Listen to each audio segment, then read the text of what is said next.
Remember, remember the 5th of November, the gunpowder treason and plot. I know of no reason the gunpowder treason should ever be forgot.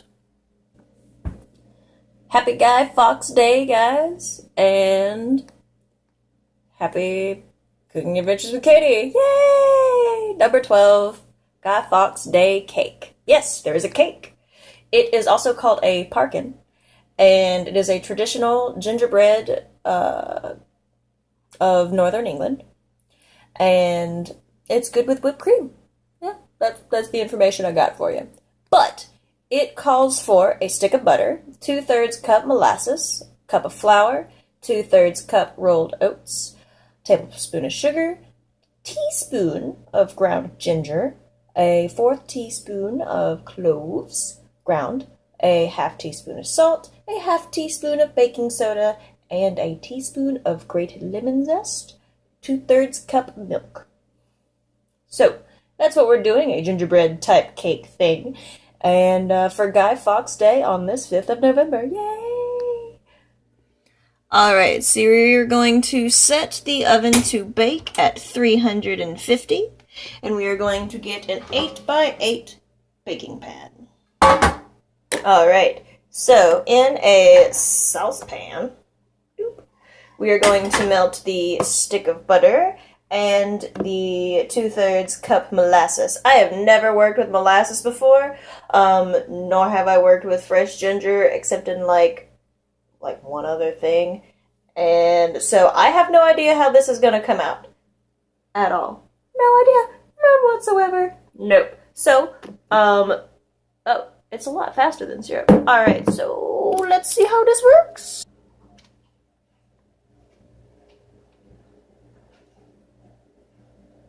Two-thirds cup. Yep.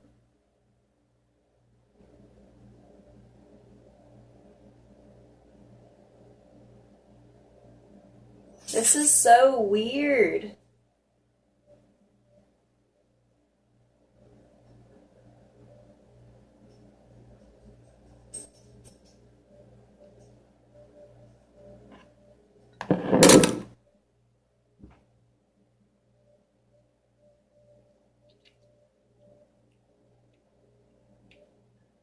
It's not bad.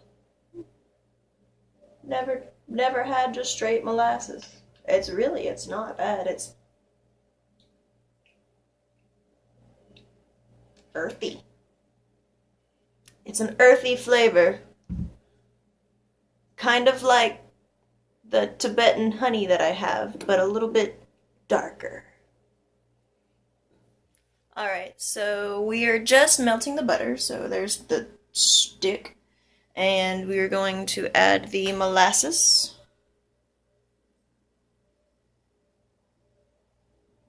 It's so weird. So weird. Alright, so the butter and molasses, you want to melt the butter and stir them together, and then once it's all melted and everything, you want to remove it from the heat. Boop. Alright, now, for the dry part, in a large mixing bowl, mine's more like medium, but in a mixing bowl, you want a cup flour, a 2/3 cup the rolled oats, old-fashioned like, a tablespoon of sugar, a 1/4 teaspoon of the ground cloves, 1 teaspoon of ground ginger, and a 1/2 teaspoon of, salt. Yes, and then there's also a 1/2 teaspoon of baking soda, but I ran out of 1/2 teaspoon measurements. So we're going to add all those together. Yay!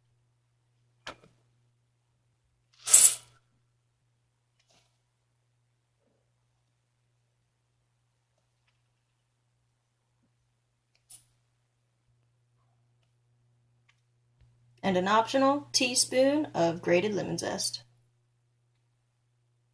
And so now we whisk these ingredients together. Yay!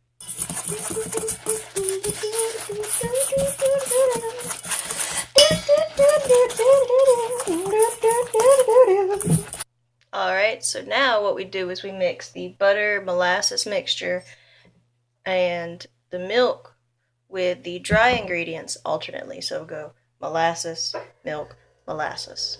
That's what we'll do.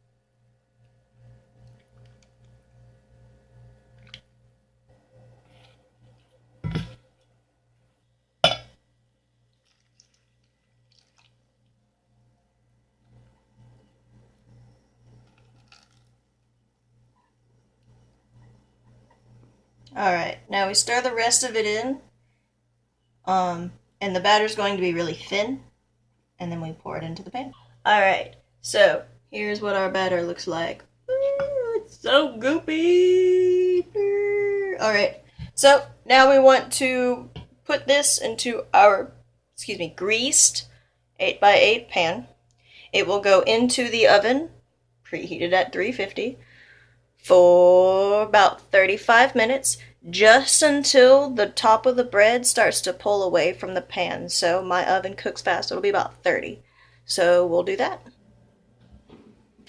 30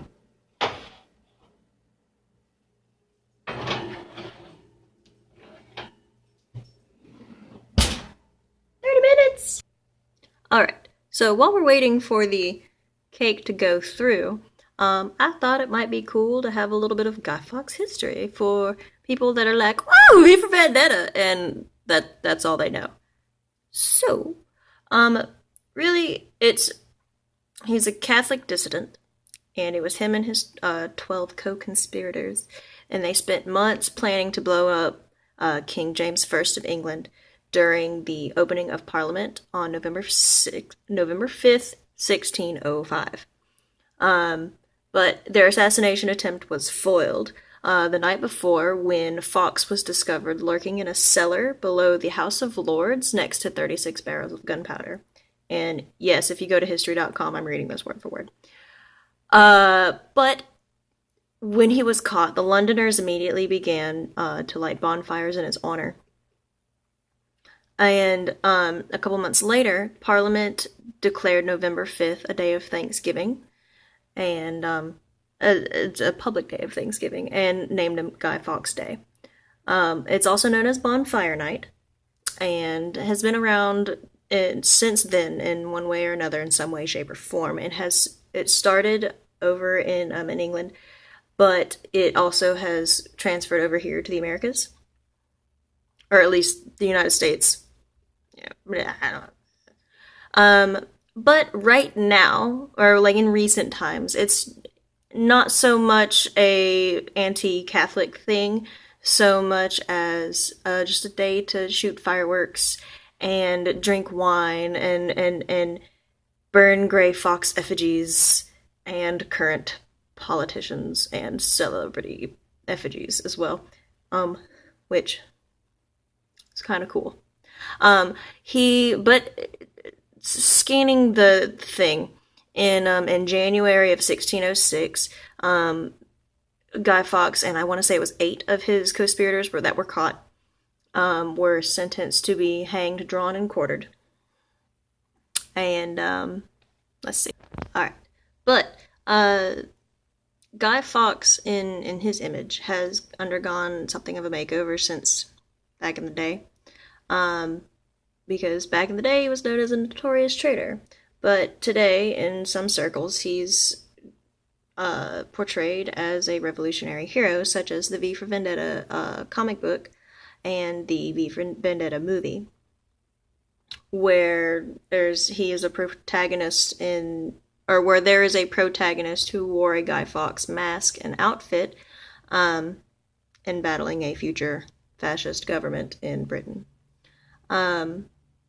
And even today, Guy Fawkes masks pop up in Occupy Wall Street and the Million Mask March, done by Anonymous. And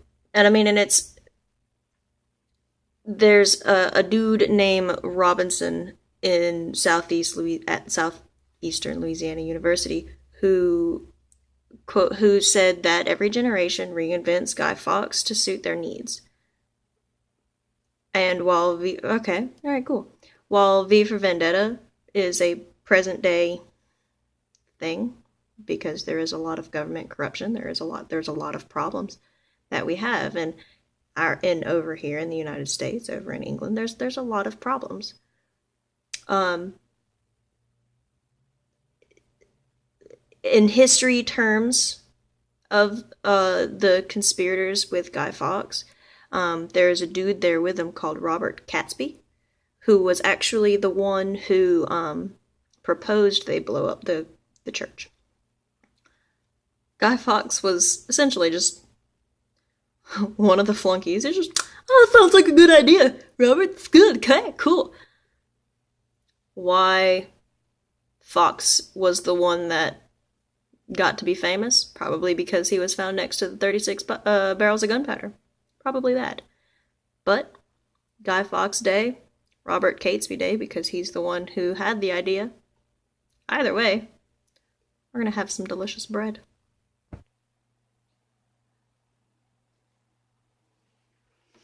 $15 minutes! 15 minutes! Also,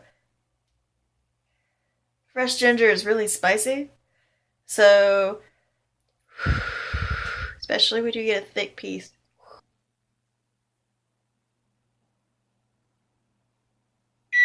Yay!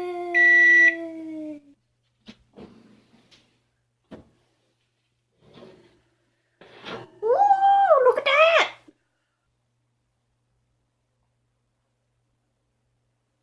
Nice.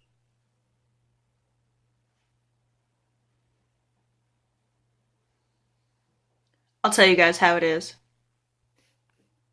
So here's a little half slice. Because instead of cutting it like a brownie, I cut it like a piece of bread. But it's like this big. So, let's see.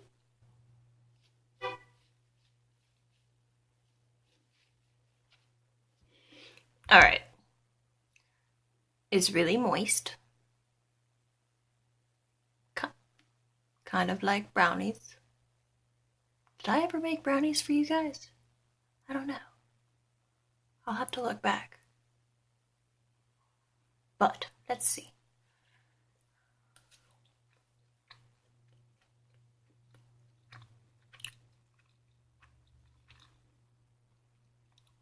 Gingerbread. But appropriate. It's appropriate gingerbread. The oats